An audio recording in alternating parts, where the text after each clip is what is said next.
ఆదివారం కూడా 650 సర్వీసులను ఇండిగో భారతదేశంలో పౌర విమానయాన సంస్థ సేవలు కుప్పకూలినాయి. ఒక్కటే మాటలు చెప్పాలంటే కుప్పకూలినాయి. మనము అంతరిక్షంలోకి దూసుకెళ్తున్నాము, రాకెట్లను అద్భుతంగా ప్రవేశపెట్టుకుంటున్నాము, ఇంతవరకు బాగానే ఉన్నది. కానీ కనీసం విమానయాన సంస్థ ఎలాంటి సంక్షోభంలో కూరుకుపోతుంది, ఈ విమానయాన సంస్థ కూలిపోతే ఎలాంటి అప్రతిష్ట పాలవుతాము అనే ఒక సోయి లేకుండా ఇండిగో సంస్థ చేసిన నిర్వాహకము, కొత్తగా వచ్చిన డీజీసీఏ రూల్స్, పైలట్లకు పెట్టిన రూల్స్ ఫలితంగా మొత్తము కుప్పకూలింది.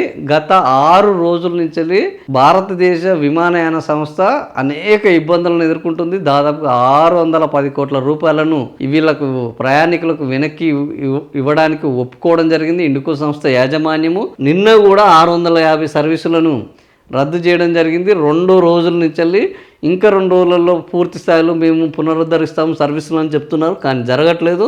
విమానాశ్రయాల్లో విమానంలో ప్రయాణించే వాళ్ళంటే ఎంతో డబ్బు కలిగిన వాళ్ళు లేదా అత్యవసరం ఉన్నవాళ్ళు, ఈ 2 కేటగిరీలు ఉంటారు. ఏదర్ డబ్బు ఉన్నవాళ్ళు రెగ్యులర్గా వెళ్ళడం, లేదా అత్యవసరంగా ఉన్నవాళ్ళు వేగంగా డెస్టినేషన్కు చేరుకోవాలనుకున్న వాళ్ళు ఈ విమాన సర్వీసులను వినియోగించుకుంటారు.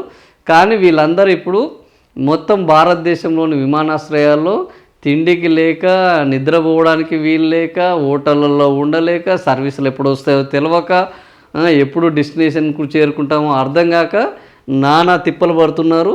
సో ఈ సంక్షోభాన్ని సరిదిద్దేందుకు ఒక కమిటీ ఏర్పాటు చేశారట. ఆదివారం ఉదయానికల్లా 610 కోట్లు రీఫండ్ చేశాము.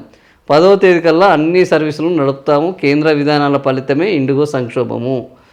ఈ అంశాన్ని రాజకీయం చేయొద్దు. ఎవరు రామ్మోహన్ గారు 5,000 విమానాలు రద్దు, 8 లక్షల మందికి ఇబ్బంది.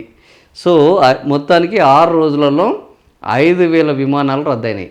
గతంలో కానీ ప్రస్తుతం కానీ ఎప్పుడు ఏ దేశంలో జరగని విమానయాన సంక్షోభం ఏంది అని అంటే ఇండిగో సంక్షోభం. ఇది ఓన్లీ భారతదేశంలో జరిగింది. కూటమి ప్రభుత్వం నడుస్తుంది.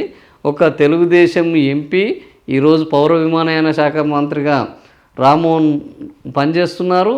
సో ఆయన మీద కూడా విపరీతమైన విమర్శలు, ఇంత పెద్ద వివాదం జరుగుకుంటుంటే రీల్స్ చేసుకుంటూ ఉన్నారు.